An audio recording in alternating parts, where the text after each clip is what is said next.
Entre las cosas que Job entendió que él no podía hacer y no sabía, pero Dios sí, está la alusión o la mención de un animal llamado el Leviatán. Quiero que veamos en esta ocasión un poquito de este animal en el libro de Job para entender un poco más acerca de lo que Dios quiere que tú y yo aprendamos de este importante libro. Acompáñame.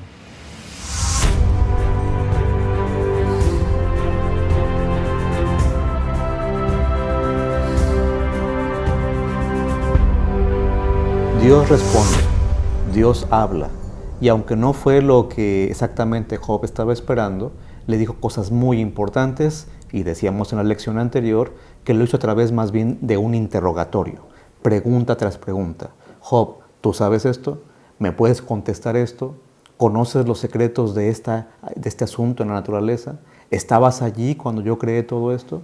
Y decíamos también, y lo puedes confirmar en el libro, que Job tendría que haber respondido a todas estas preguntas con un rotundo no, Señor. Ni puedo, ni sé, ni estuve. Pero hay una de las preguntas que Dios le va a hacer a Job que tiene que ver especialmente con un animal. Vamos al libro de Job, capítulo 41. Voy a leer los versículos 1 y 2. Job 41, 1 y 2 dice de la siguiente forma: ¿Sacarás tú al Leviatán con el anzuelo o con la cuerda que le echares en su lengua? ¿Pondrás tu garfio en sus narices y horadarás con espinas su quijada? Algunos piensan que el Leviatán es la versión antigua, la versión de los tiempos bíblicos, de lo que conocemos hoy como un cocodrilo o un lagarto. Algunos piensan que en esa versión, es decir, ese animal del tiempo bíblico, era por supuesto más grande y más fuerte que el que hoy conocemos, que de por sí hoy en día también es un animal que en términos generales no es el animal más dócil o el que puedes estar más cerca de él sin que te pase algo o estando seguro cerca de él. El Leviatán puede haber sido un antecesor entonces de un cocodrilo o de un lagarto que hoy conozcamos. Sin embargo, lo importante de hablar del Leviatán en el libro de Job creo que es mucho más que saber a qué animal de nuestros días se parece. El mencionar al Leviatán o la mención del Leviatán en el libro de Job tiene que ver con esas respuestas que Dios está esperando que Job entienda que no tiene, con esas cosas que Job no puede hacer pero que Dios sí puede. Así que voy a volver a leer los versículos pensando que lo que Dios quiere que pase en la mente de Job y de nosotros que ahora leemos este capítulo es: ¿puedes tú hacer esto? Vean lo que pregunta nuestro Dios. ¿Sacarás tú al Leviatán con el anzuelo o con la cuerda que le echares en su lengua? ¿Pondrás tu garfio en sus narices y horadarás con espinas su quijada? Job, ¿le puedes ganar tú al Leviatán? Tú que me escuchas, yo que leo el libro de Job junto contigo, ¿podemos ganarle a un cocodrilo, a un lagarto, con nuestras propias fuerzas? Uno de los domadores más famosos tenía un programa de televisión, salió en varios documentales, incluso le habían puesto el sobrenombre que tenía que ver con los cocodrilos o los lagartos. Este caballero falleció por estar en contacto directo con animales, digamos, salvajes. Si no recuerdo mal, fue el ataque de una mantarraya. Este caballero tenía la capacidad, vamos a decirlo así, de acercarse a esos animales peligrosos, salvajes, y salir, hasta ese último momento, bien librado, salir sano y salvo. Pero tú y yo normalmente no tenemos esa capacidad. Yo no creo que podríamos entrar a un lugar donde está un lagarto, de esos que parecen que de repente están así como que petrificados, que no se mueven ni un centímetro, pero de repente abren lo que vendría siendo su hocico, su boca, y vemos unos terribles colmillos, diríamos: no me meto mejor, no me meto en este lugar. Ni siquiera queremos pasar cerca a veces, tal vez. Bueno, entonces la pregunta es: ¿puedes ganarle al cocodrilo o al Leviatán?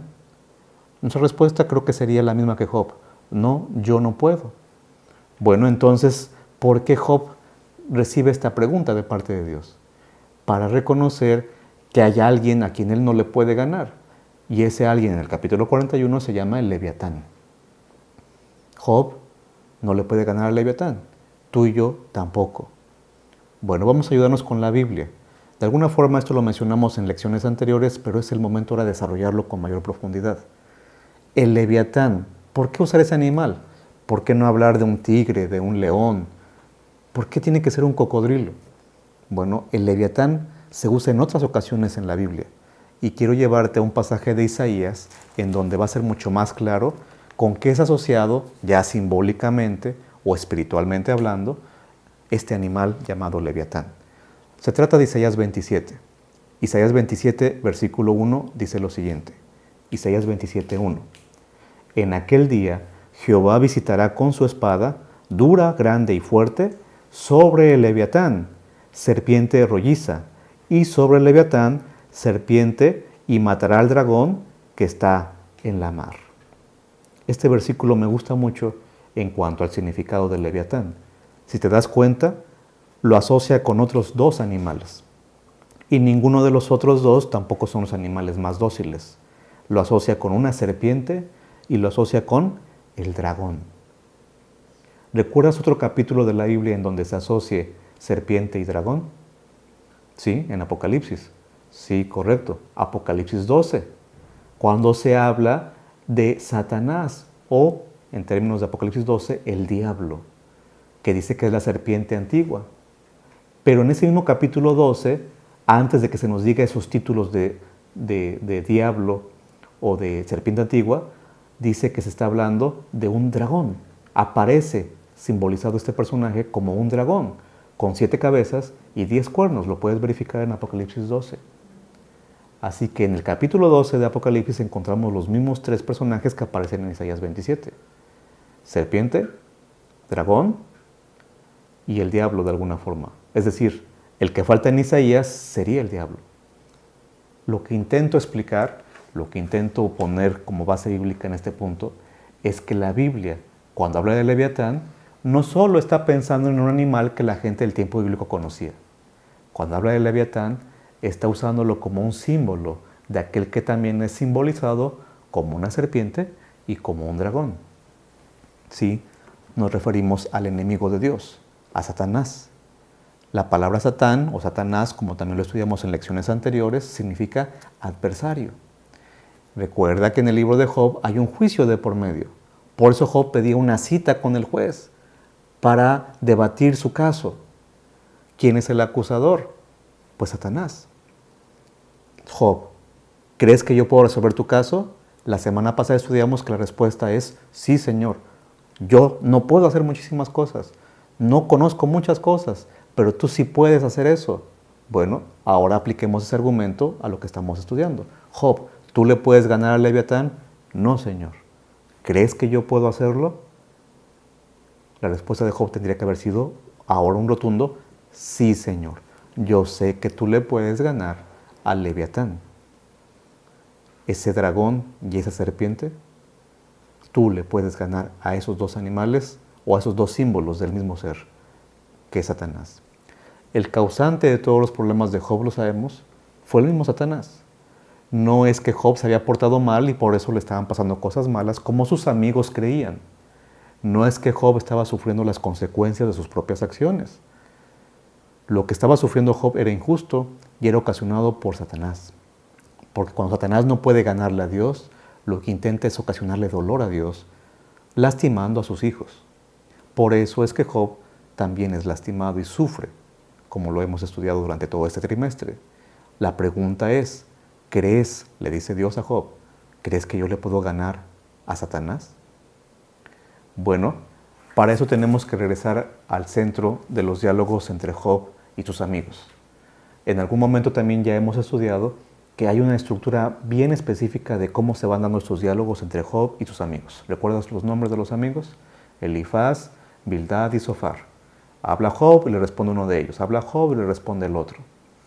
Bueno, en ese diálogo hay 3 ciclos de diálogos. En el del centro va a aparecer Job 19, versículo 25.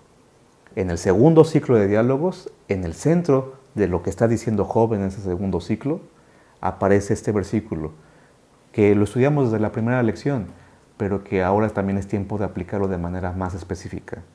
19:25 dice, yo sé que mi Redentor vive y al fin se levantará sobre el polvo. ¿Notas lo que está diciendo aquí? ¿De quién está hablando Job 19:25? Bueno, el yo se refiere a Job, no hay duda, ¿verdad? Yo sé. Pero inmediatamente empieza a hablar de alguien que no es él. Mi Redentor, él vive y al fin se levantará, él, el Redentor, sobre el polvo. Sobre el polvo. ¿Por qué la asociación con el polvo? Bueno, porque se está refiriendo a la muerte. Cuando la gente hablaba de muertos, pensaban en polvo. Hay un versículo en Daniel 12 que también recordarás que menciona que los que están muertos están en el polvo y serán levantados de ese polvo de la tierra. Lo que está diciendo Job es que ese Redentor que él conoce y del que sí sabe algunas cosas, se va a levantar de la muerte.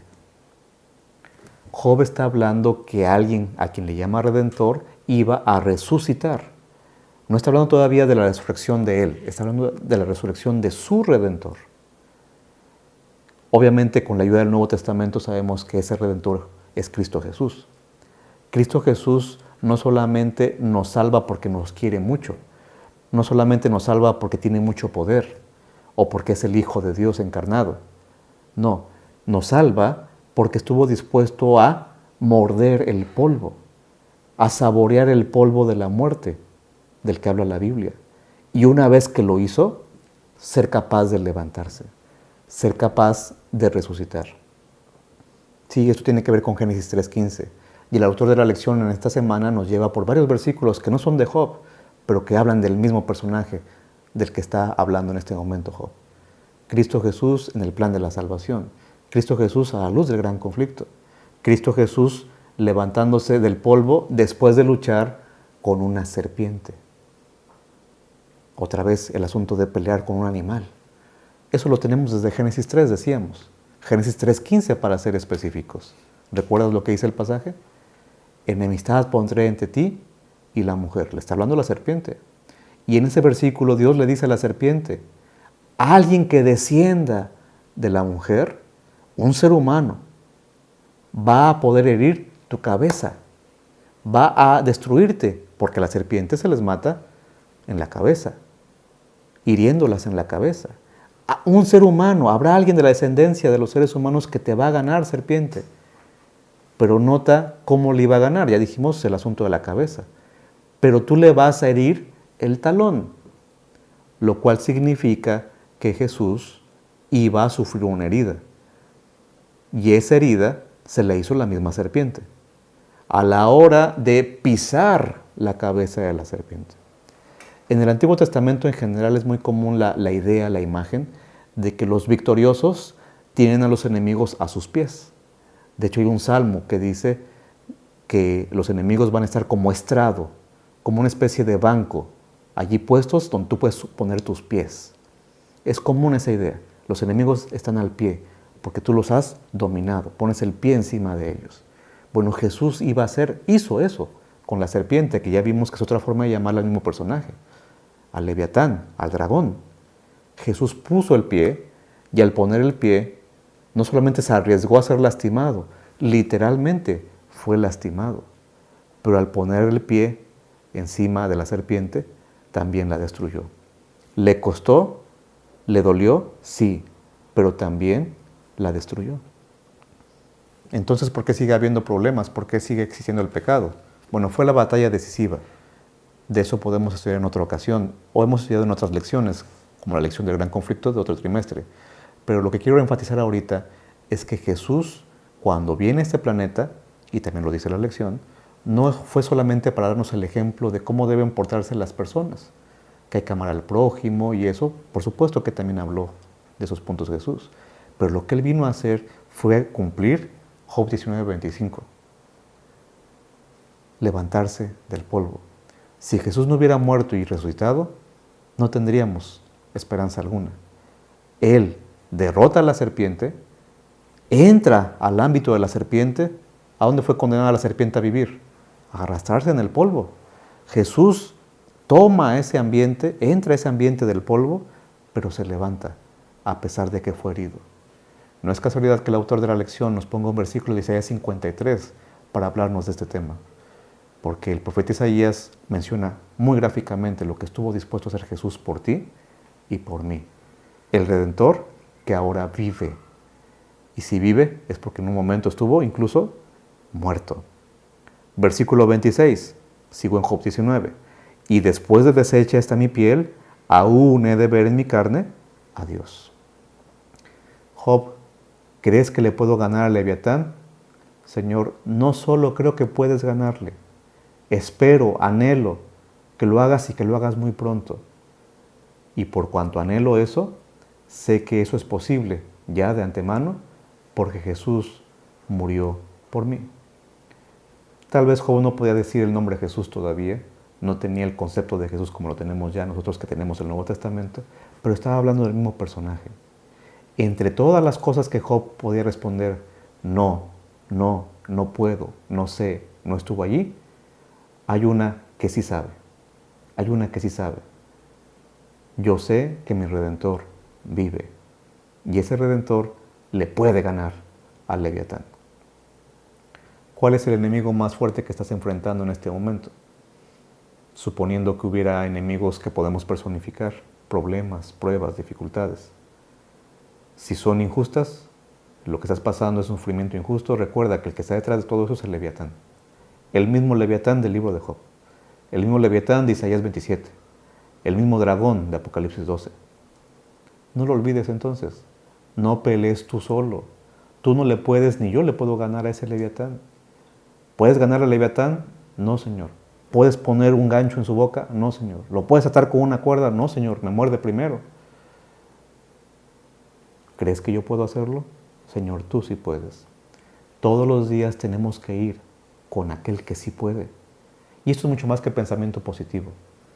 Tiene que ver con no solamente creer en Dios, sino creerle a Dios. Cuando pasamos más tiempo con Él y experimentamos, no de oídas, cuando pasamos realmente experiencias junto con Dios, es cuando aseguraremos aún más el hecho de que aunque nosotros no podemos ganarle a Leviatán, Él sí puede. Qué bueno que Job sí pudo responder eso. Qué bueno que Job sí sabía eso. Pero aún mejor que tú y yo, además de saberlo, también lo experimentemos. Si tu Redentor vive, déjale ganar. No pelees tú contra el Leviatán. Él te puede ganar si peleas tú solo. Lo va a lograr porque Él es más poderoso que tú y que yo. Deja al Señor que pelee tus batallas e incluso que también vindique tu caso. Todo lo que pase, tarde o temprano, tendrá que pasar por el juicio. Y aquel que se ha atrevido a tocar a los hijos de Dios también será eliminado. Me refiero particularmente al enemigo. Dios sí puede con el Leviatán. Deja entonces que lo siga destruyendo en tu vida en particular y ojalá yo también lo deje hacer eso a Dios en mi propia vida. Señor, destruye al Leviatán. Que el Señor te bendiga. La próxima semana estudiaremos la lección El carácter de Job.